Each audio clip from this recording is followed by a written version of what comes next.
All right, I wanted to show you. I did get the terminals, turret terminals.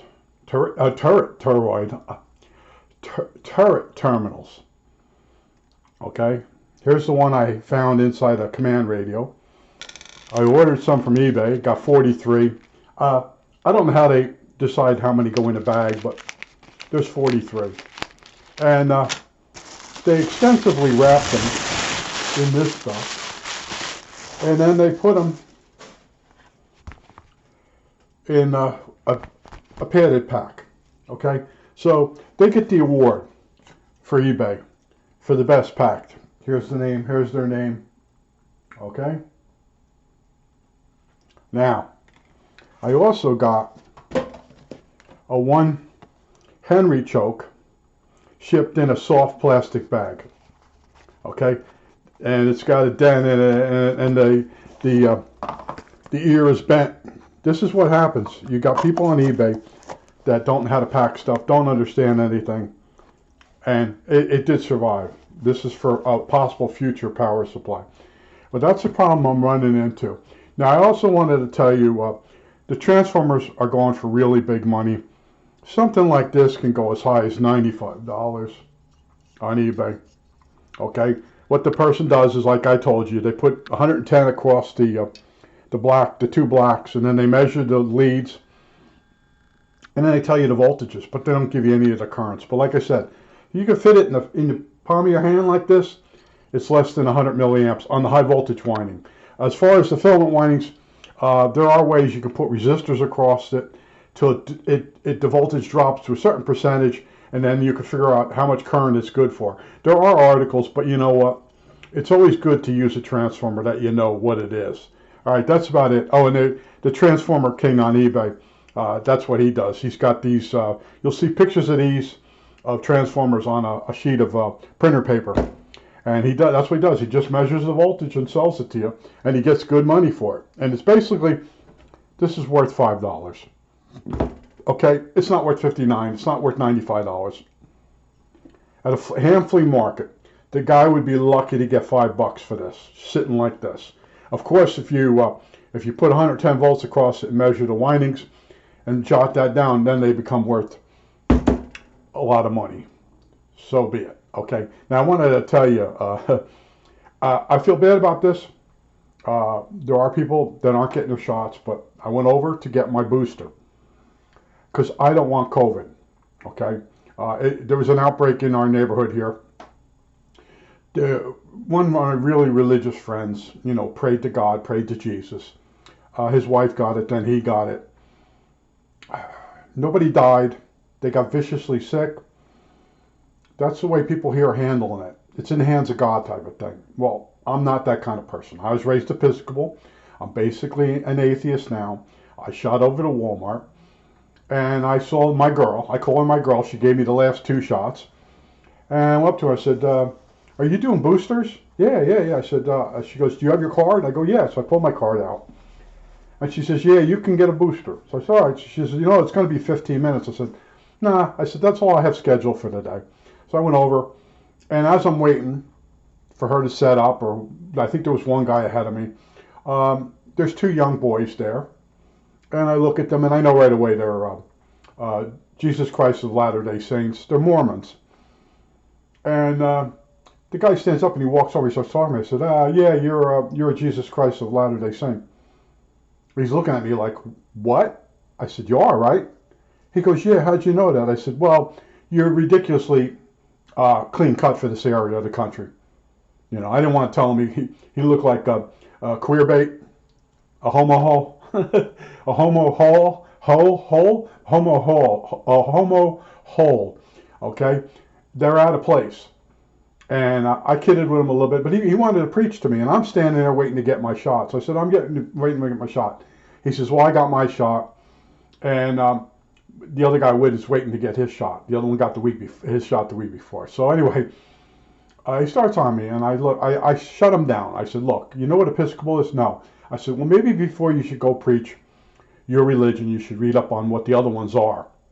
I said, you know who the King of England was? Yeah, you remember the Bible? Yeah. They the King of England mad at the Pope, allowed the Bible to be printed, King James Version. Anyway, I said, I'm Episcopal, and that's a part of the English Catholic Church in America, broke away because we went to war with England, and they renamed it Episcopal.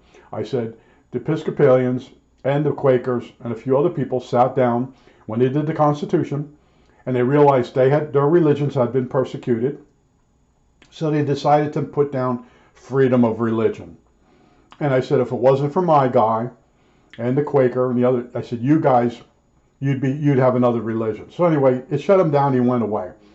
So I'm sitting there, and the girl calls me. I go get my shot, and she tells me real quick that it's a half a dose, and she said it hit her like 16 hours later. Well, it got me going down the driveway to the mailbox at 7 o'clock at night, because the mail comes at night now here. So on the way back, I got the shakes, and I had to go lay down. And about a day and a half, I didn't feel right. So anyway, I got that out of the way. But anyway, I get my shot from her, and I go to sit down. You have to sit down for 15 minutes. And these other guys are there, and they're filling out the forms or whatever, and they're talking to them. And the one guy goes, he goes, the wife kicked me out this morning. She told me, don't come back without the proof that I had the shot. He got COVID, and he brought it back to the family. The last peak, the last one we had a problem here. So now he's getting his booster. And then the other guy's there, and he says, he goes, you won't believe what happened to me. And I will. I will believe what happened to you. And basically what happened was he got real sick. He had to go in the hospital. And the way his company is, basically the owner pays most of it out of his pocket. So the owner paid for his hospital stay and everything. But as soon as he came to work the first day, the guy fired him for being stupid. And I was like, oh, man. So that's bouncing around in my head, you know. So I come out, and I'm walking around and coming back home. And I met this one guy, one of my neighbors. And he was talking to me. I said, yeah, I got my booster. He says, He says, I got to get my booster. And he was I don't want my shot, blah, blah, blah. He got COVID. He was so sick. His daughter came to the house to check on him. She called the ambulance. They put him in the hospital. I don't know if he was hallucinating or whatever, but he claims the food kept coming on ice. I don't know. Okay? I don't know if the story... anyway, but he's telling me he's going to get the booster shot. I said, well, what happened? You didn't... He says, I was watching this TV program. He mentions it, blah, blah, blah. Well, the guy telling everybody not to get their shots, he's an anti-shot religious guy. He died. And I didn't know. I went and looked it up. Go look it up. Recently, this guy died. He went around telling everybody not to get the shot. He died from COVID. So I thought that was kind of funny. But I did a video the other day. I was starting to do it. And right in the middle of it, the phone rang. And I didn't know I can pause these videos, and I never did it before. But anyway, then I deleted the video. A couple days later, I said, let me redo the video. I couldn't remember what it was. But here it goes. I realize I think differently than everybody else on almost everything. And the best way I can describe to you how much different I think is when I take a tree out. Now, I might have told you this story before. Well, anyway, when I was younger, the kid down the end of the street had a big cherry blossom tree in the backyard. And the backyard was up in the air, and a wall was around it. And the backyard was about 5 feet up in the air from the sidewalk. And the cherry blossom tree was starting to come out through the wall, and it was a cinder block wall. And they decided to take the tree down to prevent it from ruining the wall, and it never did. After we took that tree down, it was a problem. So we cut all the branches off the first day. I had my bow saw and the whole thing. And I'm cutting the pieces so they're firewood. So this guy next door to the kid, I won't tell you what nationality is, but if it did say you're not supposed to do that, but this guy was a typical. He comes over, why are you cutting those branches so small? I said, well, they're firewood. What do you mean they're firewood? I said, I put them out in front of this house. They'll be gone by the end of the day. And he walks away. So anyway, we cut all the pieces. That would be 2.5 foot wide. Each branch, each piece, 2.5 foot wide. We stacked them like wood. firewood out in front of the house, they were gone. All right, that's how I think. Okay, that's just step one. Step two is whenever I cut a tree and take it out, okay, I don't cut it flush with the ground. I leave the trunk up 3 foot high. And that's so you can dig it out and you can rock it. You can rock it. You've got the leverage of the trunk above the ground to rock it and find the roots, cut them, and get the thing out of the ground. Most men, when they take a tree down, they cut it flush with the ground, and they think the wife's not going to want that root out of there. Then they have the big task of getting the root ball out of it, the stump. Let's call it a stump because that's what it is. So over the years, I've always done it a certain way. And I got 85 cents for the first one I took out from Mr. Morey. Mr. Morey was amazed. Mr. Morey wanted to cut the tree flush with the earth. And I said, no, you want it out of there? Yeah. Well, I said, and I showed him, and I rocked it, and we cut the roots. And he had to go in the house and relax. He got out of breath. And while he was out of there, I finished it up. I was only a little kid, and he gave me 85 cents for taking that tree out. Big deal. That was a big deal when I was a kid. And my mother's like, why did he pay you so much money? I said, I took a tree out. I didn't take a bush out. I took a tree out. And that was actually underpayment. But anyway, that's when I learned you never cut flush with the earth. So when I first got here, so anyway, we're doing the cherry blossom tree. And that guy keeps coming over. All you have to do is drill some holes in the body of the tree and put this stuff in it and it rots away. And the kid I was working was stupid. Extremely stupid, gullible, a moron. And he kept believing the guy. I said, look, it's not going to dissolve overnight. He says it will. I said, all right. So we leave the trunk of the tree up 3 foot above the ground. And he drills holes in the tree and he puts this liquid in it. And it doesn't do anything overnight. And he's amazed. He's standing there. He said it would dissolve. I said, it takes like 3 years. And the kid wouldn't believe it. There's more stories to this kid. There was something wrong with his brain. Okay? Well, anyway, we rocked it back and forth, and we found the roots. We cut it. We pulled this thing up out of the ground. We dragged it down along the wall, down the staircase, out to the front. And the town wouldn't take it. And I told him that. I said, town's not going to take that. Well, I said, you got to cut it up some more. And anyway, his uncle finally came with a pickup truck. We put it in the pickup truck. And then he went down behind a friend of mine's factory, a friend of mine's company, and dumped a tree. And I kept asking him, do you know this guy? He was just dumping. And then I talked to the neighbor. He goes, yeah, people just dump on his property all the time. I was like, holy mackerel. But he had the idiot with us, and the idiot believed he actually knew the people. I knew the people. They were my neighbors. And I kept telling him, I said, that's so-and-so's father. He wouldn't believe me. Well, anyway, because he always believed his uncles. He always believed his mom and his dad, as stupid as they were. But anyway, years go by, and that's how I take trees out. And I always have people come over and make comments to me. And I said, you don't want to take a tree out of the ground or the stump out and not have the body of the tree to rock. I said, you just never done it before. You watch people do it and you walk away when the really hard work starts. So I'm out in Lancaster, and I met this guy a few times in front of his house. Really nice guy, really smart too. And I had talked to him about, as you get retired, a lot of retired people make the mistake of putting too many plants in. The first couple of years they're retired, they start digging trees. They start putting trees and bushes all over their house. And then all of a sudden, they realize a couple of years later that their retirement is spent raking leaves, pruning bushes. I said, keep the property nice, keep a few bushes, make it. So I come by, and he a couple of months later, and he's telling me, he says, yeah, this is becoming too much. And he got a place in Florida. He wants to shoot the hell out in fall to Florida. He doesn't want to have to stick around to rake the leaves. So he says to me, I'm going to take some of those trees out. And there was a row of trees going up his driveway. And they were about 6 inches across the trunk. And he had put them in when I was there. They were 4 inches when he put them in, when I first got here. So I said, you know, when you take them out, take them down, I said, leave the trunk of the tree up about 3 foot so you can rock it when you want it. I said, do you want to take the roots out and all? He says, yeah. I said, okay. I said, when you take those trees down, leave the trunk of the tree 3 foot high.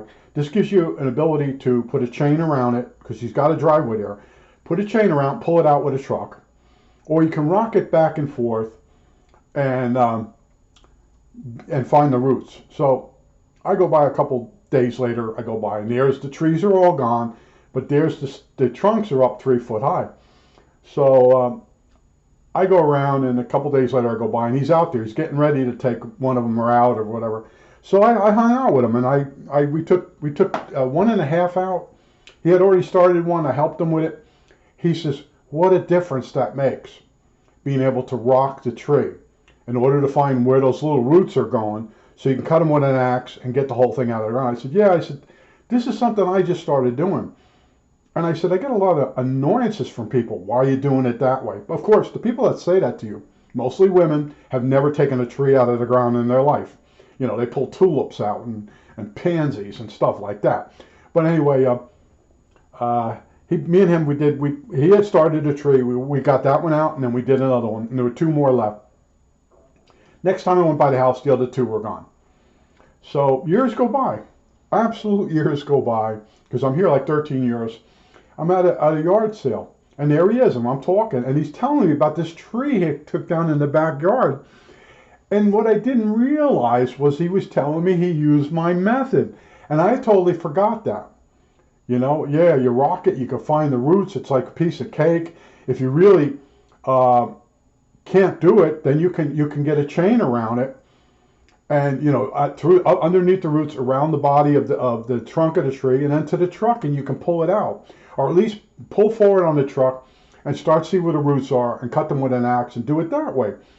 But that's when I started realizing that I think totally different than everybody else. Because everybody else, the instinct is to cut the tree flush with the ground and then to try to dig the roots out. And I'm like, you have no leverage. You have no, and it's really hard. It's just really hard to find the roots. You end up digging longer.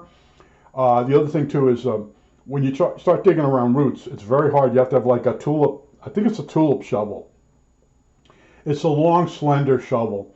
I think it's for taking out tulip bulbs. If you have one of those really help a lot to get in there under the roots and see where you got to cut. Well, anyway, that's what I wanted to tell you. And someone in the middle of the video called me, and I deleted the video, and I said, I'll shoot it tomorrow. Next, I could not remember what that I did that was so unique, but I'm out there over years with experience. I sit there, and the first time I saw someone take a tree out, I'm like, why did they do it that way? And then they're like, well, how would you do it? And I told them, they're like, you're crazy. Well, crazy is as crazy is, okay? Crazy, sometimes it's crazy smart. But I use that method all the time when I take stuff out. And I did that here. When I got this property, I had to take a lot of these stupid trees and bushes out that people planted in the wrong place. And I told the kid here that used to hang here, and he went back into school, and they had to take some trees out on the school property, and he used my method. The teacher was amazed how smart he was, but he wasn't smart. He just didn't tell the teacher. He had someone show him how to do it that way. But yeah, men have the instinct to cut the tree flush with the ground, let it fall over, cut the branches off, and then that's it. And then the other thing too is, as you're cutting the branches, the bigger diameter ones, you cut them 2.5 foot wide or long, and then you bring them out to the front of the house and you start stacking them, and they're gone. Now I took a tree down for a guy one time, and all he kept saying was, "What are you going to do with the wood?" I said, "Do you want the wood?" "No, I don't want the wood." "How are you going to get rid of it?" I said, "Oh, I won't have any problem." I had a chainsaw, so as I'm chainsawing each branch to lengths of 2.5 feet. And I'm stacking it like firewood on behind me, about 15 feet away from the tree. And he's like, "You're going to have to carry all that wood out." I said, "No, I won't have to carry it out." So he leaves. He comes back later. He says, "What happened to all that firework?" I said, "Oh, people came and got it." "What do you mean people came and got it?" I said, "Well, those houses back there, they have fireplaces. And someone spotted the wood. And what they were doing, they got a bunch of kids, and they handed the 2.5 foot pieces over the fences, and they moved it along like ants move a piece of bread along. And this guy goes in the house to get a beer or whatever. He comes back out, all the wood's gone. They come over and they said, "Can we have the wood?" "Yeah." It was gone. The kids immediately lined up next to the fences. They handed the piece over. The kid walked across the backyard, handed the piece over to one more fence, and into their pile for firewood. Okay? And then on my block, I had a guy on my block, or 2 or 3 people had fireplaces. And they told me, if you get any wood, as long as it's, fireplace size, it doesn't have to be split, put it over here. The guy told me this is the unseasoned side of the yard. And as it moves around the yard, the piles, it's more seasoned, and it comes up to the fireplace. And that's what I did. I'm doing this other house. And the guy, thought he was real smart. He started saying, you won't be able to get rid of the wood. Man, I didn't even repeat the story. I just kept cutting the pieces to 2.5 foot. I went and I got my hand truck. I have a hand truck. And I went and got the hand truck, and I piled the pieces on. And I went down the street with it. And in all cases, when they see me how quick I can get rid of that wood, suddenly they think they wanted it. They pull that crap on me. Because I always ask them, do you want to keep this wood? No. You have no use for this wood? No. So when I get rid of this wood, there's not going to be a problem. Yeah, that's good. Right. Okay. So I do that. And then they see it go, well, where's it going? I said, down the street to Richie's house. He's got a fireplace. He wants it. Well, I said, no, you agreed you didn't want it. It's gone. That's it. And he started, I don't want to hear any more about it. Okay? Several cases I had that happen to the person. See, they don't have a fireplace. The wood's not cut to 2.5 foot. But as soon as you start doing that, suddenly they want it. I said, no, you don't understand. I already asked you, did you want the wood? And that's it. You said no, and there's no changing it now because I've already done the extra work to get rid of it. I've cut it to length. Now it becomes useful. And then suddenly people want it because they're not going to cut long branches to length. Okay? And long branches, you can get rid of those too with the town truck. The town will come down and they put it in the truck. You put it in the truck. They come and get the truck. And then someone takes it out of the truck, cuts it up with a chainsaw and sells it. Okay? And other people don't want to get involved with it. But if you make it almost a product of firewood, then they suddenly, well, no, it's over with. I asked you. That's why I asked you, because I don't want this to happen. And I'm not going to entertain it with people. And that's what I'm at now. I'm really bad now with people. They tell me, I said, look, I'm not entertaining that. I'm not getting involved. I said, I have my own problems, okay? And people that have problems that try to suck me in, they have family. They have people that could help them. I don't have that. And that's where I'm at. But I wanted to show you, this was the best packing I ever got on a product, was these. Oh, they were wrapped with that stuff. And then, like I said, this was in a plastic mailing bag, a U.S. Postal mailing bag with no padding or tight. I think there might have been a little padding in it. But that's the difference on eDumpster between a person that's professional and then you got, let's call him the Transformer King, okay?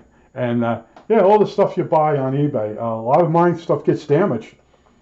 It's a long way, I guess, from where I buy stuff to Pennsylvania, or the way that people handle it now. But I think that's it. All right, that's it.